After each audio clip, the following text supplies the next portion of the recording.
This is I Am Weapon Revival. Now, I'm not too sure what the revival actually means, whether this game was first released and wasn't exactly the best, so it was took down and then revived, or if it was just called that because there's some sort of revival aspect in the game. I'm not too sure, but this is brought to you by Crealit. I think that's how you say it anyway. They're the people that bought you Guns and Zombies and Aliens if you bought the DLC as well. And it's pretty much the same game. I played a little bit of Guns and Zombies.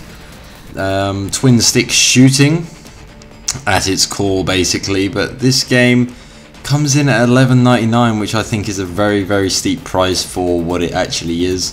It's on sale a lot though, so if you pick it up in a sale you get much more of a bargain than if you paid the full price, and I believe it appears in a lot of bundles and that as well. So that is a little introduction to I Am Weapon Revival, so let's get straight into it.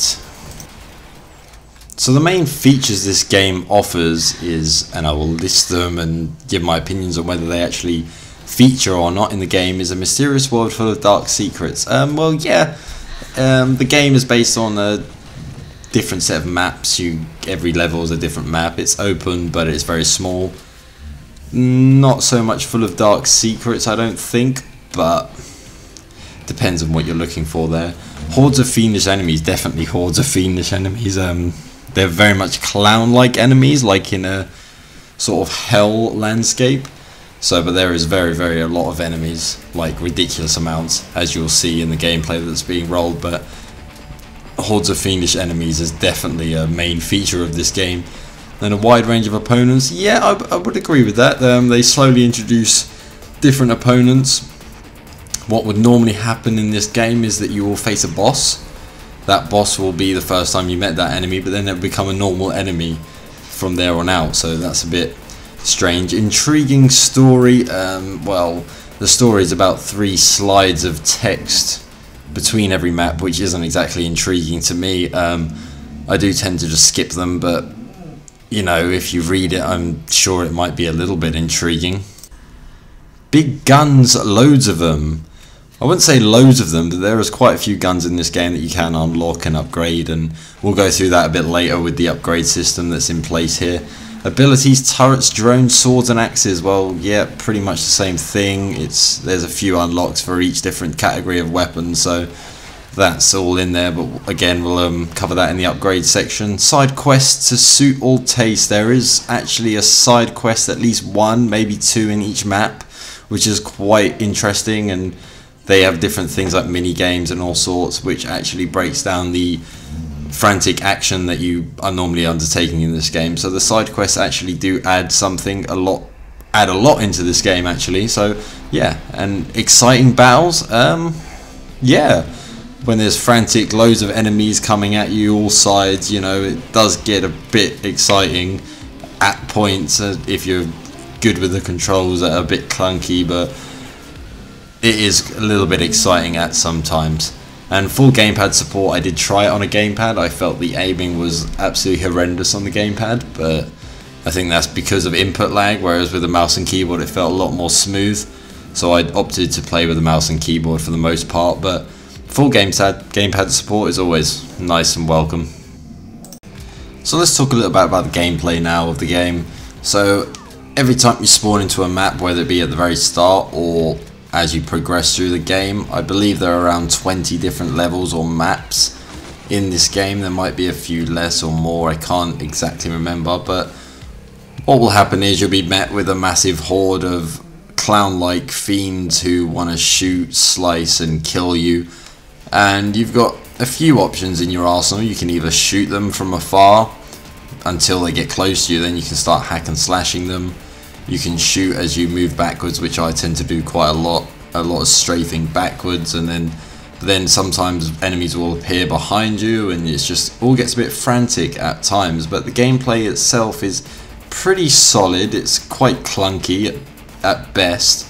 You know, the axes of the aiming aren't total 360, they're more on like a 8-tiered spiral, if you get what I mean. Like, you can't turn full 360.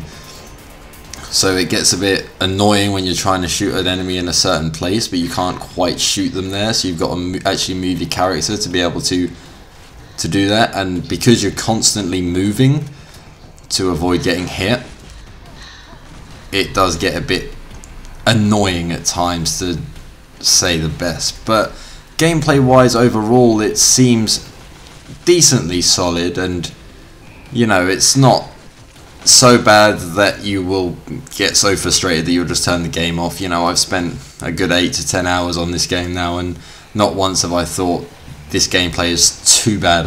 I just can't deal with it anymore. You know, you get used to the way that the gun aims, and then you find yourself getting more hits than not. So gameplay wise, it's pretty decent.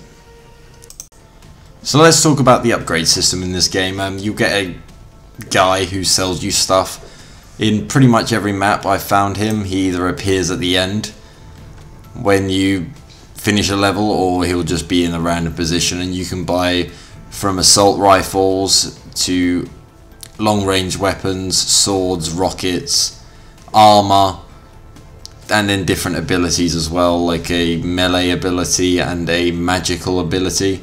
So there seems to be quite a few different guns in the game, 2 of which I've unlocked from the assault, which is just the normal assault that you start at the start of the game, and then an LMG type, which is a great improvement on what you had before. Long range weapons are really bad, so a crossbow is what I've got, and that's the only one I've found so far. But it's really not effective in this type of game where it's so frantic and you just simply can't use it unless you've got one large enemy left and you're at a good distance away from him. The main features of the upgrade system are souls. Souls are the currency in the game. I think they're called souls anyway, or am I just saying that because of Dark Souls? I don't know. But you gather a little amount of souls per enemy you kill, and you can also find bundles of souls in each map. So you probably will have far too many souls by the end of like the 5th level. That's what I found anyway. And then when I unlocked a weapon, I could just upgrade it fully. Each weapon you can upgrade 3 times, and that also counts for armor sets and abilities, I believe. Abilities are the only ones that don't use souls. They use elixirs, which are hidden items in the game. You can either find them in the maps, or when you defeat a boss, they drop elixirs as well. So they're used for just your melee ability and your magic ability. But souls are the main resource in the game, which you're going to be unlocking weapons with. The other thing you need to unlock different weapons is to actually find a blueprint of them, which are called memory shards in this game. And they're like floating grey things that will appear either hidden in the map again, or dropped by an enemy or a boss, or sometimes bought from a vendor via a mini game or a side quest. So they're required to be able to unlock that via the shop. So once you've found an elixir, say for the LMG, then you can go to the shopman and you can unlock that, and then you can upgrade it up to 3 times to boost its damage. And one thing I found really interesting in this game is the extent to the side quests and sometimes progress in the main story was obstructed by different mini games or even puzzles. There was one where there was a clock and you had to get the clock started, and it didn't tell you how to do it, but after turning the clock faces, the handles, you sort of work out yourself that you need to get all the handles to 12 at the same time. And it was quite tricky at first. Once you get the hang of it, it was really interesting to do. And finally, when you struck it, you got your rewards, you got elixirs, you got souls, and you got some blueprints or shards. I can't remember what they're called now.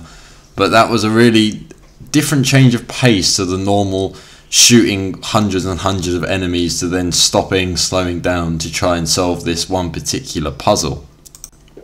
And in terms of progressing the main story, there was a guy who owned a boat, and he didn't want to let you cross unless you bought him a gift that would let him see for eternity, something like that.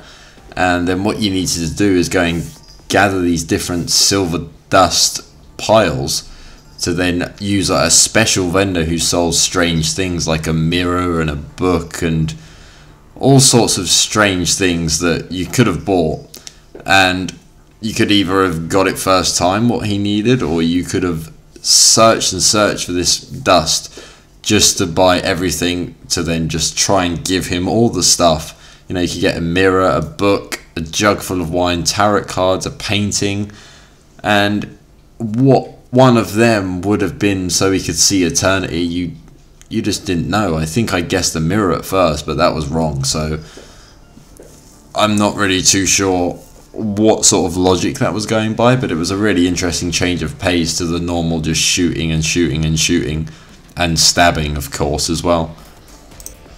Another small interesting blockage that happened was a Sphinx, and he gave you 3 riddles that you had to answer, and they weren't the hardest riddles, but they were quite confusing at first, and you didn't know the answer, but he wouldn't move out the way until you answered all 3 of his riddles. The catch was, if you got one wrong, then he would summon some rock trolls, and they would just try to mess you up.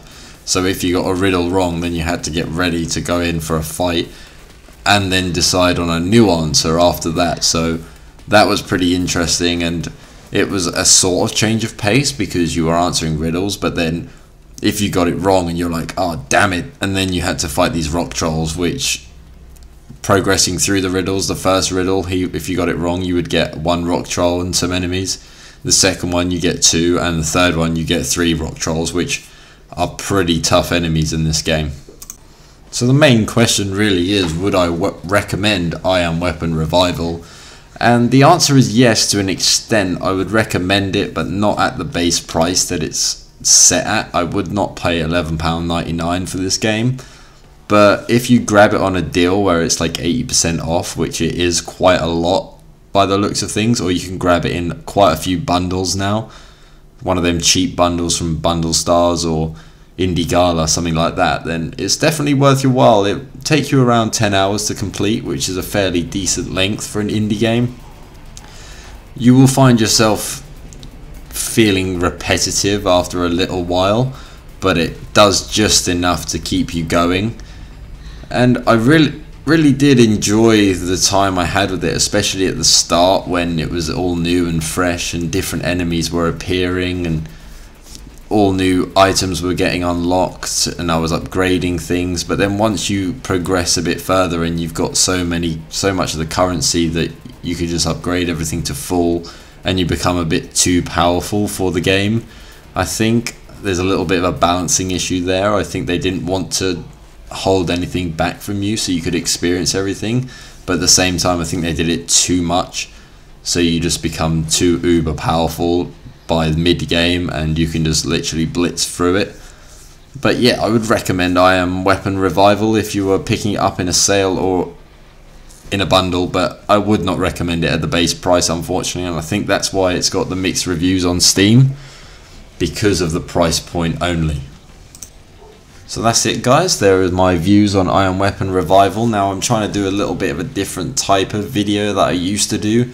I used to do like a live recording where I was talking over me actually playing, but I found that it led me to not giving enough details on what I was doing and getting wrapped up in actually playing the game rather than speaking in the video, and some of the videos didn't turn out to be the best. I'm still learning how to do this, so if you like this video, if you have any suggestions on how to make it a little bit better, then please let me know. Thanks for watching, and like and subscribe if you want to stay tuned for more gaming videos. Thank you very much, guys.